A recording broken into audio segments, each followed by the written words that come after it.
Over 2 million people have fled Ukraine since the start of Russia's onslaught. And the UN says the number of refugees could double to 4 million people forced to flee by the end of the war. The journey out of Ukraine in the middle of an escalating conflict is a difficult one that most people, even the healthy and strong ones, find very difficult to bear.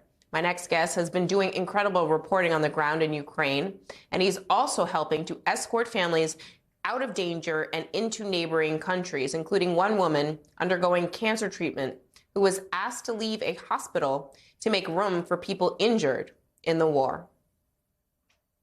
I hope that this transportation will help me to survive. It increases chances at least twice, as doctors here say.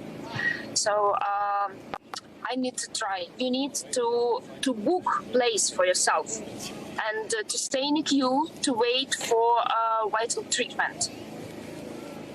It's unbearable. Joining me now is Terrell Jermaine Starr. He's a non-resident senior fellow at the Atlantic Council and host of the Black Diplomats podcast. Terrell, you helped Irina seek safety, and today you tweeted that you can help any foreign students needing to get to the border. How have you been helping people get out of Ukraine? I mean, how difficult is it to get out? Well, as long as you're not in a, thank you for having me on the show again. It's always a pleasure. Now, as long as you're not in a conflict zone or an area where Ukrainians basically are fighting to liberate the city, you can get out so long as you have transportation from your location, be it through government-sanctioned trains to the nearest border town, or if you're doing what I am doing, is helping people to find transport, where I'm literally in the car with them, getting from point A to point B being the border area. What makes that challenging is that you need to, one, know that there's going to be an aid organization on the other side of the border, be it Poland, Romania, Hungary, Slovakia, to receive you. And you also need to brace for a day or two of travel. Make sure that you have your right context and make sure that somebody will be able to receive you once during that journey, because it's not about money or finances. It's about having a network of people who you trust. And I've found these people through my own personal networks on Twitter.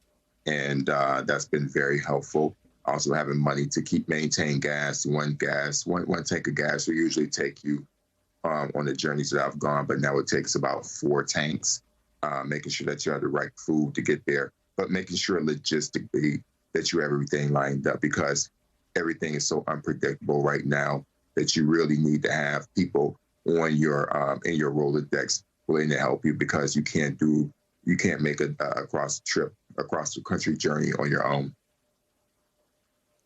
In terms of the situation on the ground, I mean, how is it escalating from your perspective? Well, it's only escalating because Russian President Vladimir Putin is essentially losing this war. And so he's basically bombing people to death, because if it were up to a conventional army, the Russians are losing in that regard. And so you see more civilian targets being hit, but whether it be residential buildings, whether that is hospitals or any other civilian site. I actually have reported for MSNBC from sites where Russians have hit civilian locations, and so that's a primary escalation. And again, that's happening because Putin, with his second largest, most powerful military in the world, has a very poorly planned invasion, and the Ukrainians are exploiting that. And the only way that Putin knows how to respond is by hitting civilian targets that have nothing to do with the war, with the military offensive. In terms of whether or not you think he's doing it intentionally, I mean, you're on the ground, right? So you're able to actually see, at least in some of these cases, the civilians walking around and what these targets actually look like before. Do you think he's doing it on purpose, intentionally targeting civilians with these attacks? Yes. Yes. In fact, if you go on Russian-speaking Telegram or Ukrainian Telegram channels, you will see soldiers who were captured, and they will tell you directly that they were given orders to shoot civilians. Now, some people would say that these soldiers are being told to say this under duress. I don't think that is true. And so if you go to Russian language Telegram, I think that's a lot where a lot of access to the West is being cut off through language. But if you go to those sources, you will see Russian soldiers essentially confirming that they've been told to hit to hit civilian targets. So I think that we can verify that as a fact, at least through those Telegram channels that are run by Ukrainian journalists and analysts featuring soldiers who have been caught.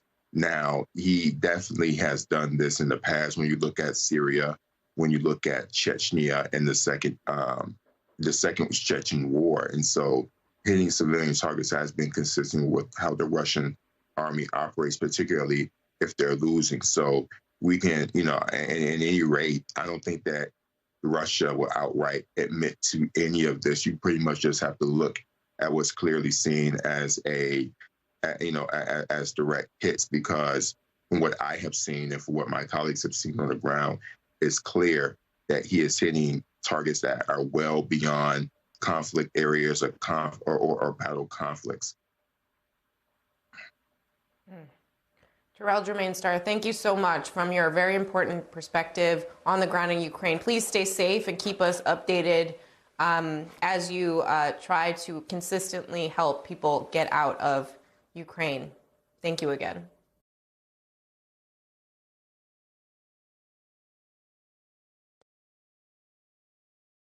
Hi, I'm Zerlina Maxwell. Thanks for checking out our channel on YouTube. You can see more from Zerlina by clicking any of the videos on this screen, and make sure you subscribe below to stay up to date on the day's biggest stories. Thanks for watching.